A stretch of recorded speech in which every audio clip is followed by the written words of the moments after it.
Hi, if you're in the market for a cordless vacuum, but you're not really sure which one to go for, then you're not on your own. It's something that we're talking about all the time in a showroom or through our website as to which one to go for because customers are confused. So really what I've tried to do is come up with a 10-step guide.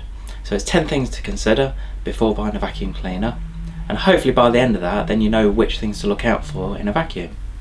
So these 10 things are in no particular order of importance. But this number one for me has to be the runtime. It's something we're talking about all the time in a showroom and on the phone when we're talking to customers. So yeah, number one on the list is the runtime of the vacuum cleaner. So with this is the maximum amount of time that you can use the vacuum on a single charge. You will find that some vacuums, like this Dyson here, this is the V11, can run up to 60 minutes. Some of the vacuums, there's a Bosch one here that goes up to 40 minutes. Now these might sound like quite long run times, and they are very good. The main thing to consider is that all of these quoted figures will be on the lowest setting, and for some people you might want to use it on the higher setting, or on some vacuums like these and you've got three settings, so you can vary it depending on the surface that you're on. And what that will do is that will also affect the runtime as well. So if you have it on a very high suction, then you'll find that reduces the runtime by a lot. So a 60-minute runtime vacuum cleaner can be brought down to even sort of 9 or 10 minutes if you're using it on the higher suction, and especially if you're using tools as well. So try and go for a vacuum that's got a slightly longer runtime. You don't always have to go up to a Dyson to get the long runtime. There are other models in the range, so there's manufacturers like Bosch that make a vacuum up to 75 minutes. There are also some vacuums that have unlimited runtime, and again Bosch do that, and that comes with a couple of batteries and it's got a fast charger as well. So in theory you can charge a battery in 60 minutes, and you can also use the second battery that will last for 60 minutes. So in theory you could keep on charging a battery and using it, and you've got an unlimited runtime. It's quite rare that you would actually need that, but it's something to consider. Now number two will be the weight of the vacuum. Now for a lot of people, the weight of the vacuum, especially if you are vacuuming for 50 or 60 minutes, then the weight can be a really important factor in which model to go for. There's no point going for something like this, one of the higher end Dyson models, if weight is very key, because it's not a lightweight, it's quite heavy. And also something to consider is the balance and the weight of where it is in the vacuum. And what I mean by that is that all of the motor and the bin is actually stored at the top of the vacuum where you're actually holding it. On some vacuums, like these one, this is the Bosch Athlete model, and a lot of the weight is halfway down the cleaner, and clearly you've got the bin at the bottom. So that means that where you're actually holding it at the top, then it's a lot lighter weight when you're actually vacuuming. So this is something I always try and say to customers. I know it's very difficult if you're buying online, but I'd always recommend trying to go into a showroom, go and have a go, just go and have like a feel of the vacuum to see which you're most comfortable with, and really by testing it out then it's a good indicator as to the weight of the vacuum. You will find that some vacuums, like the Bosch here, that's quite a lightweight one, that's just over 2 kilograms. It's really to get into some of the heavier cleaners, they get into 4 or 5 kilograms. So they do vary a lot. Now number 3 on the list would be bin capacity. So this is the amount of dirt that you can get into the vacuum before you have to empty it. It's something that I tend to point out quite a lot, especially if you are vacuuming a lot. There's nothing worse than starting to do your vacuuming, then realise that the bin's full and you have to keep emptying it. So try and look for one that has got a slightly bigger bin. Just to give you an idea, so on this Bosch one here, with that one I know it's got some dirt in because we use this as a demonstration model. So this one is around 0.3 litre capacity, and then as you go up to models like the Dyson, then that one is 0.76 litres. So it's more than twice the capacity of the Bosch one. Number 4 would be what tools come with a vacuum cleaner. You will find that quite a few vacuum cleaners, especially if it's got a handheld part to it where you can use it just as a handheld, then most of them will come with some form of tools. I'd always recommend have a look to see what tools actually come with it. You should find that things like this is a crevice tool, that will be fairly standard. If you are buying a Dyson, then something like that is fairly standard. That's a combination tool. Other brands have done something very similar to this. But another one to look out for is this one. This is a mini motorised head, and this will actually rotate. So if you're doing things like a car seat, or if you're doing the stairs, then this is a great one to look out for. I do really like this tool. There's a whole range of tools that are available on the market. You will find that some brands will offer them separately, so you can buy the vacuum cleaner and then go along and buy the tool separately. But to be fair, I'd always recommend trying to look for a vacuum cleaner that's got the tool that you want with it, and that way it normally works out a bit cheaper. Now, number 5 would be, how easy are they to use? And I know that sounds a little bit woolly, but what I mean by that is how, in an everyday situation, how easy is the vacuum to use? And a couple of examples are things like, how easy is it to empty the bin?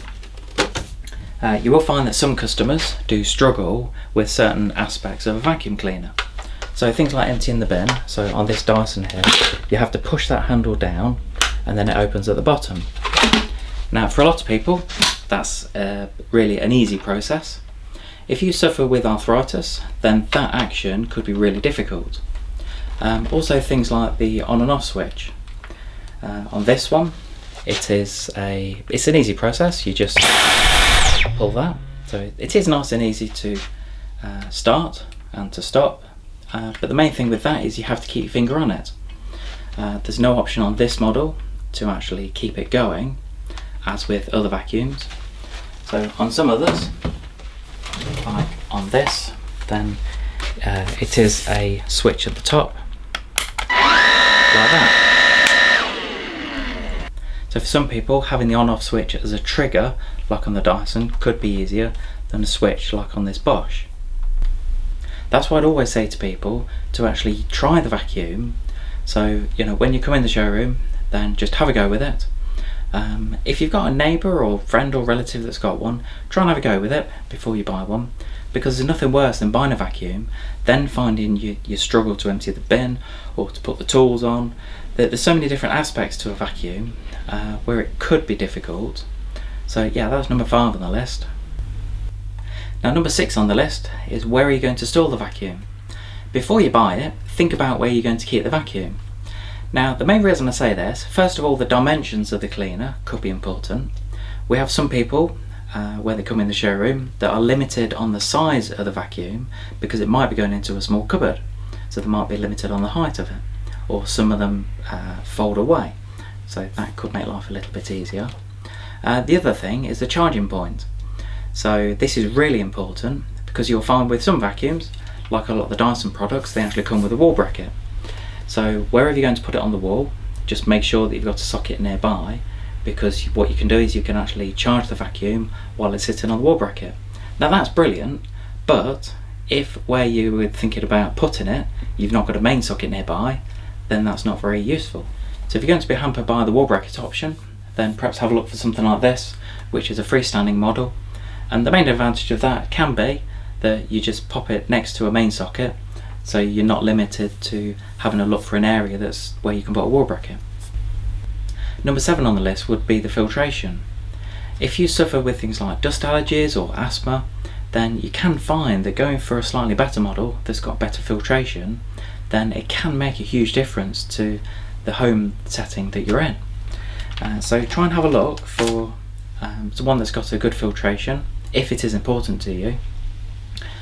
Things like these are, this is a filter off one of the Dyson vacuums, and with these are washable. You can see there's a picture of a tap there.